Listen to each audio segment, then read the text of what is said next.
Hello there, whiskey lovers. Welcome back. It's finally time to get out of something besides that 4-week tasting pack that we've done. My name is Dave, this is Whiskey-Blooded, and I have something special for you here today. Today, I've got the Compass Box Flaming Heart.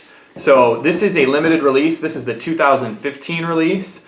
To read you right from their bottle, they released 12,060 of these bottles. This ran me about 120 bucks. This is a non-chill filtered, 48.9% alcohol by volume, blended Scotch whiskey. It's pretty freaking cool looking on this box here. So let's go into it. I have not yet opened it. I just picked this up. Just got it.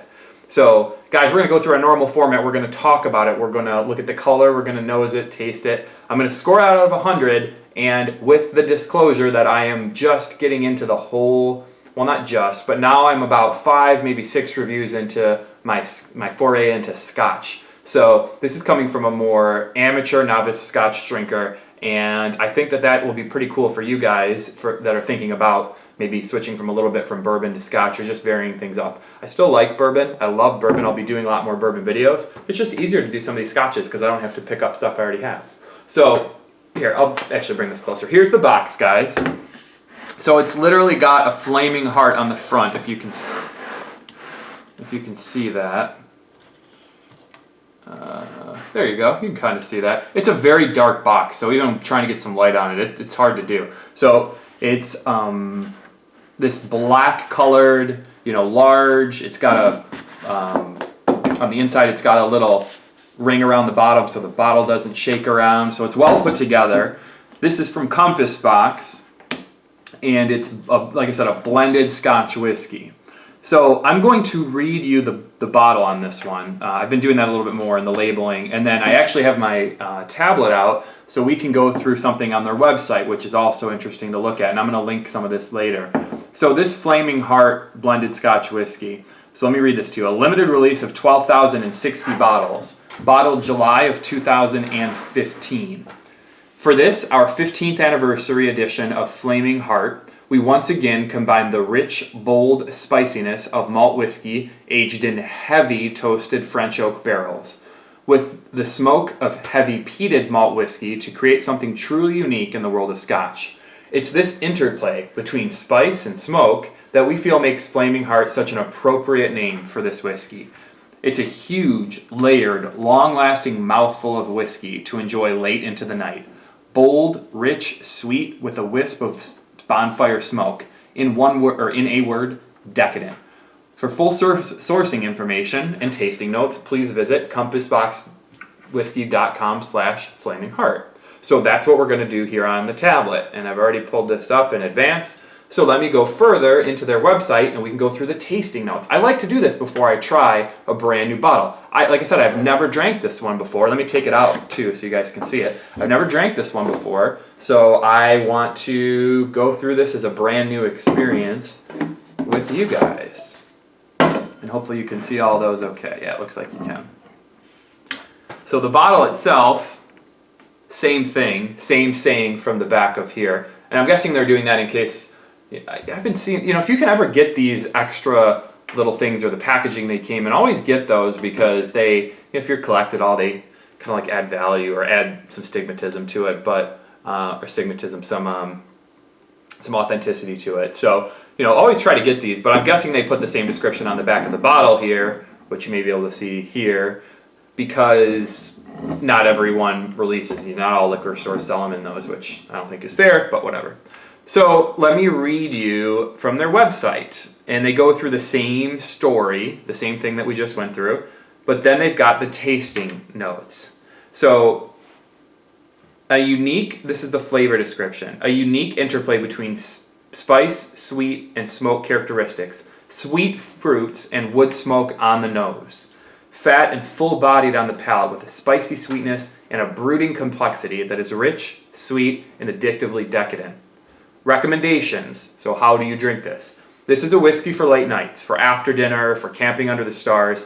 Drink it neat or pair it with rich cheeses, fine cigars, or your favorite rock song turned up to 11.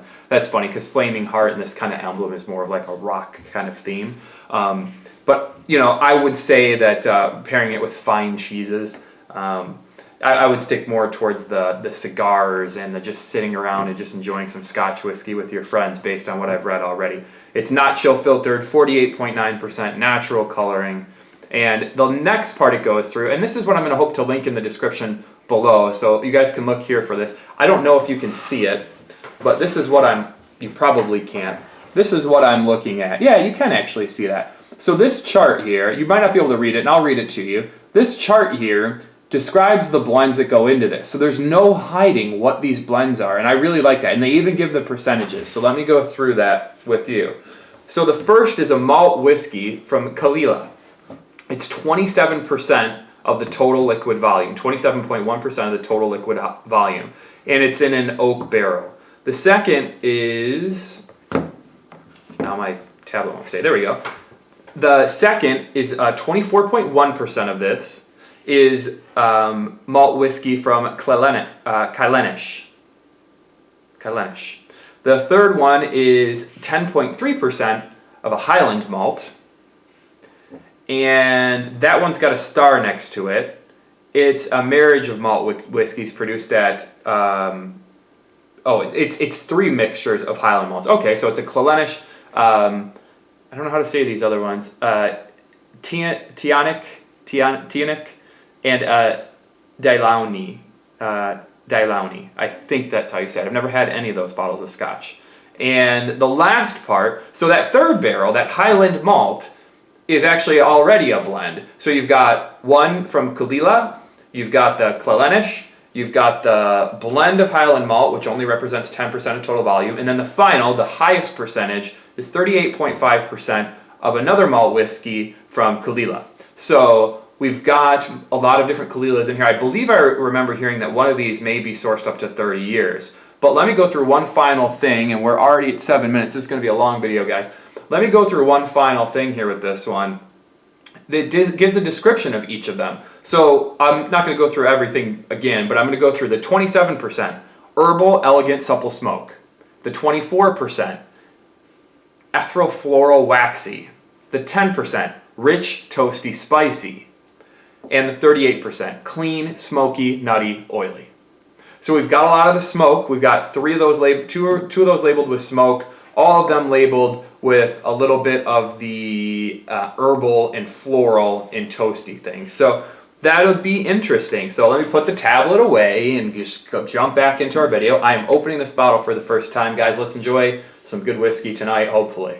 I am really hoping that this impresses me because, number one, I'm not huge into the whole smoky part, but I've had a couple smokier ones recently and I've really liked them. And as far as I see, most people seem to be enjoying this blend. And everyone's telling me that Compass, I reviewed a Compass box, the Great King Street, I think, was the $40, $50 blend. And it was okay, but then I compared it to a couple other ones, like single malts around that price, and the other ones just blew it away. But now that we're into the upper end of price at around $120, and I think these retail for about $100, but you're paying a little bit more for some stuff that's harder to get. I'm interested to see how this performs at the 120 price range to, other things that I've been trying and, how this blend comes together. So what do I think of the bottle? I think it's pretty cool. I'm not usually one for just overly dark things, like just all black bottles and stuff like that. I think that's the easy way to go. But I get what they're doing, and it's pretty neat, and it has a little contrast, so I'm okay with it. Now here's the color, guys, and they said natural color on this one, so it's probably just going to be, lighter amber, maybe a little bit yellowish, that yellowish amber tint to it. Let me try this.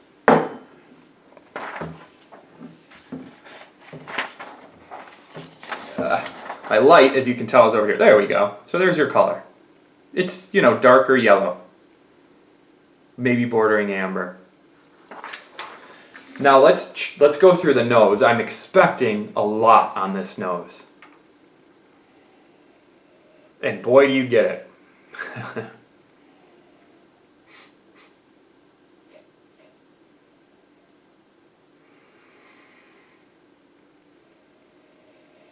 Now this is what I imagine Scotch would smell like when I read through that smoky, when I read through the peated parts of this. So it smells smoky, it smells peated, but it's got this nice balance of floral notes. It's got this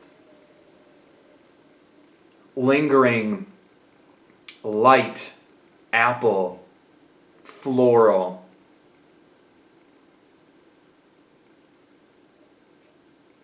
In the middle there, you can smell just a little bit of that honeyed caramel. Maybe part of that's from those oak barrels.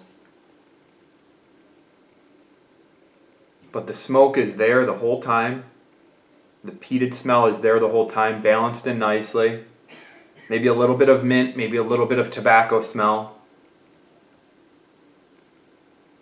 And a nice stingy spice. That's one of those was described as that. A nice stingy spice that's coming through on top of those lighter, appley, floral notes, herbal notes that I'm smelling as well. It's like you took the most beautiful smelling roses and a couple light fruits and you threw them into a campfire.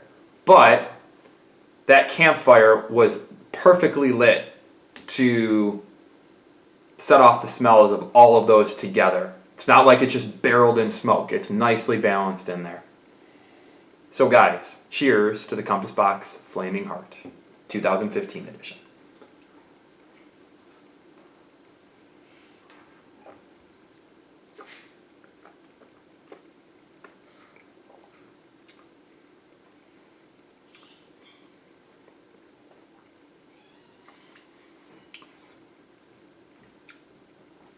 Let's judge it on the second one, as we should. That had so much going on, I'm going to give it just a quick minute. While I'm doing that, not to be cheesy, I just need a minute before I take that second one, because it's still, this has a long linger. While I'm doing that, thank you for getting me over 400 thank you for joining me, putting us over 400 subscribers. That is a really good feeling. Thank you, guys.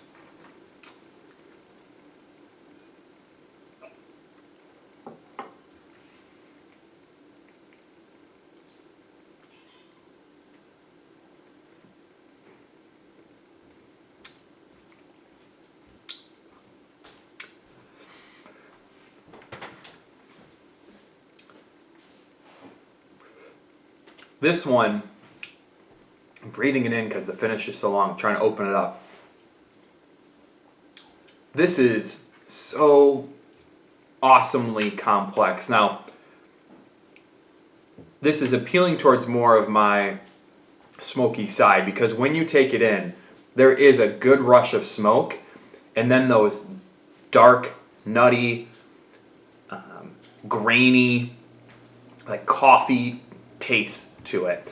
And a nice little blast of chocolate, a very small blast of that chocolatey, malty taste. Those hit in, and it is thick. I mean, it is there, it's in your mouth, it's coating everything, and I love that about it. And then after that, it's opening up.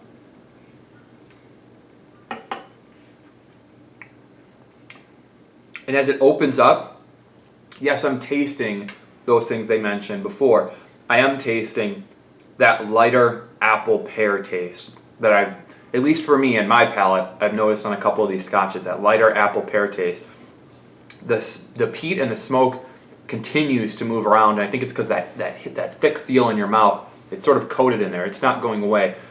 And then this nice, burning, toasted, oaky note sets in, and it's just holding in your mouth, and it comes back down through the throat. And as it goes through the throat, just the tiniest bit of cinnamon, the tiniest bit of tobacco, and that coffee sort of taste, that malty coffee taste, is really holding there. This is definitely darker and complex and smoky. It's got just the perfect amount of that floral and that lighter side of it. If anything, I would actually maybe prefer a little bit more of that through the taste, but it's called Flaming Heart for a reason. I think it's supposed to be smoky. What do I think about it? Only thing I don't love is the taste for a blend, but for a blend of good stuff, I'm willing to pay that. And I think that's what we've gotten here. So I'm going to score this for everything considered. We're going to give this one, I would like to see it a little sweeter, or it balancing the sweet with the smoke a little more. I'd like to see the price down around like 90, 80 to 90. So I'm going to say, I think this is a good like A- blended whiskey. Some of the single malts I've been trying are really quite good, and they're a little bit cheaper than this. So yeah, 90. I'm putting this one at 90. So that is the score, put this up here, for the Compass Box Flaming Heart. I am definitely going to keep this one around for when people come over, and for myself. This wasn't that easy to find, so I really feel like this one is going to be something that is you're gonna break out when people come over and enjoy. I don't think this would be an easy one to just sip on night after night. I think this is more of a sitting around, want to try something new whiskey, and I would encourage you pick it up. I wouldn't pay any more than $120 for it, which is what I paid. I definitely wouldn't pay anything more than that. Don't go secondary market buying this stuff. It's not worth much more than that, but it's definitely worth around that 100 price range, as I mentioned. So guys, thank you for joining me here today. This was Whiskey Blooded. My name is Dave, and that was the Compass Box Flaming Heart. We'll be back next week. No idea, once again, what's coming up. You guys were lacking in suggestions for last week, so you didn't get to pick, but you're more than welcome to make a suggestion for next week. I'll try to do whatever I can if I've got what you're recommending. And unfortunately, my selection has been growing significantly since the beginning of the year because I found some really good things. So let me know, and we'll go from there. Thanks, guys. Have a great one. Enjoy your Whiskey Wednesday. Cheers.